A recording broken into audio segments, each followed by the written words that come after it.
We have a trade to discuss. This one kind of came out of nowhere. It's not a very big trade, but since it's involving the Red Wings, I figured I would hop on here and give you guys my quick thoughts. So the full details of the trade are as follows. The Detroit Red Wings have acquired right shot defenseman Jeff Petry from the Montreal Canadiens in exchange for Gustav Lindstrom and a conditional 4th round draft pick. Some additional information: the Montreal Canadiens are retaining 50% of Jeff Petry's remaining contract. He has 2 years left on his deal. And remember, the Montreal Canadiens just reacquired Jeff Petry a little over a week ago in that 3-team deal involving the Pittsburgh Penguins and the San Jose Sharks, and the Penguins had already retained some of Petry's remaining salary when they sent him to Montreal, so Detroit is getting Jeff Petry at a cap hit of a little over $2.3 million for the next 2 seasons. And when it comes to the condition on the 4th round draft pick the Montreal Canadiens are receiving in this trade, they will receive the later of Detroit or Boston's 2025 4th. So first, I guess I'll quickly talk about this deal from the point of view of the Montreal Canadiens. In acquiring Gustav Lindstrom, you are getting a 24-year-old right shot defenseman who is a 2nd round pick by the Red Wings back in 2017. Gustav Lindstrom has played a total of 128 NHL games throughout his career, spread across 4 different seasons, has never really been able to stick at the NHL level just yet, not somebody who's been a mainstay in the Red Wings lineup and played every single night over the past couple of seasons, but at the very least, I would definitely say Gustav Lindstrom is a serviceable bottom pairing defenseman. You know, at 24 years old now, 128 games of NHL experience, it's hard to see him really developing into anything more than that. I know sometimes it takes defensemen a little bit longer to break out and find their game at the NHL level than, forwards for an example, but even when Gustav Lindstrom was drafted in the 2nd round back in 2017, he wasn't really viewed as a high ceiling pick. At any point, he was never really a prospect that anyone looked at as somebody who had the potential of being a top 4 defenseman, but he is over a decade younger than Jeff Petry. This is the kind of trade that does make a lot of sense for a team in the situation the Montreal Canadiens are in right now. Trading out a veteran who wasn't going to factor into your long-term plans for a younger defenseman who can provide you with some depth, a guy, like I said, who's capable at the very least of playing bottom pairing minutes. Maybe in Montreal he gets the opportunity to play consistent minutes every night, maybe he doesn't, we'll see. And on top of Lindstrom, you add that conditional 4th round draft pick. As a rebuilding team, you can never have too many draft picks. So those are my thoughts on this deal from the Montreal Canadiens side of things. Let's now shift focus and talk a little bit about the Red Wings acquiring Jeff Petry. Before we talk about the on-ice stuff, he does have a lot of ties to Detroit, to Michigan. He was born in Ann Arbor. His father was a pitcher for 10 seasons for the Detroit Tigers. I believe he's still an analyst for the team as well, so he gets to be closer to his family, which is nice. When I first saw the news of this trade break, I was definitely a little bit surprised given the fact that Steve Yzerman had already brought in Shane Gostisbehere and Justin Hall as UFAs. The Red Wings now have 7 NHL caliber defensemen on the roster in Ben Sherratt, Shane Gostisbehere, Justin Hall, Jake Wallman, Olli Maatta, Jeff Petry, and Moritz Seider. And that's not even including the likes of Simon Edvinsson, William Wallander, Albert Johansson, who are all prospects that I think are capable of pushing for roster spots as soon as next season. Now, that being said, internal competition is definitely a good thing in my eyes. You can never have too much depth, especially on the blue line. You're going to have injuries throughout the year and all that kind of stuff, but I am really curious to see who's going to be the odd man out on opening night. If I had to guess, I think that player will probably be Olli Maatta, and the Red Wings will roll out defensive pairings that look something like Jake Wallman and Moritz Seider. I think without a doubt that is the top pairing. And then on the second pairing, Ben Sherratt and Jeff Petry. Of course, those two are no strangers to each other. They played a lot together in their time in Montreal. And then for the third pairing, you have Ghost and Justin Hall. One thing I really like about this trade is it likely knocks Justin Hall down to the third pairing. That was my whole gripe when the Red Wings signed Justin Hall, and at the time I thought they did it in the mindset that he was going to be the second right pairing defenseman, and I just don't think Justin Hall is somebody who can thrive playing top 4 minutes. When they signed him, I said I wouldn't mind it if they brought him in on a cheaper 1 or 2 year deal to be on the bottom pairing. Now with the addition of Jeff Petry, that's kind of where I'm expecting Justin Hall to play.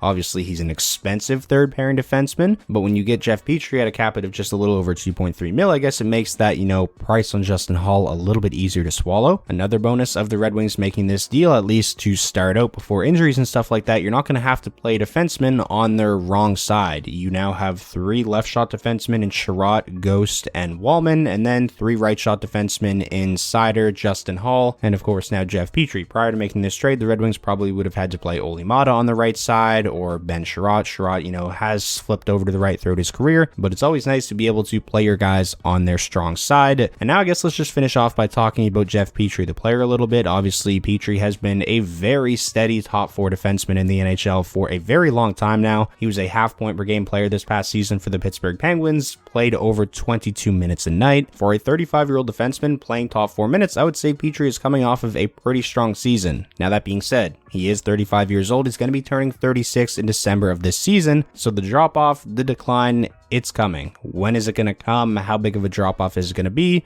We're going to have to wait and see, but the Red Wings only have him on the books for, like I mentioned earlier in the video, just 2 more seasons. And based off of what we saw from Jeff Petry this past season with the Pittsburgh Penguins, I don't see any reason why he can't at the very least be a productive NHL caliber defenseman for 2 more years. Even if Jeff Petry comes in and plays, 75% as good as he did this past season with Pittsburgh, that's still a significant upgrade over somebody, like Gustav Lindstrom, for an example, or somebody like Olli Mata playing on their offside, playing on the right side as a left shot. This trade definitely makes the Red Wings better. They improved their blue line by making this move. How much? I don't think this is a trade that's, gonna make the Red Wings go from not being a playoff team to a playoff team. I don't think it's gonna be the end all be all. Probably won't be too consequential one way or the other, but it is an upgrade at the very least, and one for very cheap. I don't think Gustav Lindstrom really factored into the Red Wings long-term plans at all, and a conditional 4th, probably not going to miss that. So that is going to wrap up this video, giving you guys my thoughts on the trade that sent Jeff Petry to the Detroit Red Wings. As always, I want to know what you guys are thinking, especially if you're a fan of the Red Wings or the Montreal Canadiens. Let me know how you're feeling down below in the comments. Who do you think won the trade and why? If you enjoyed this video, please be sure to leave it a like. That is the best way to show your support. And most importantly, if this was your first time checking out the channel and you want more NHL content just like this all year round, be sure to hit that subscribe button, and I'll talk to you all soon.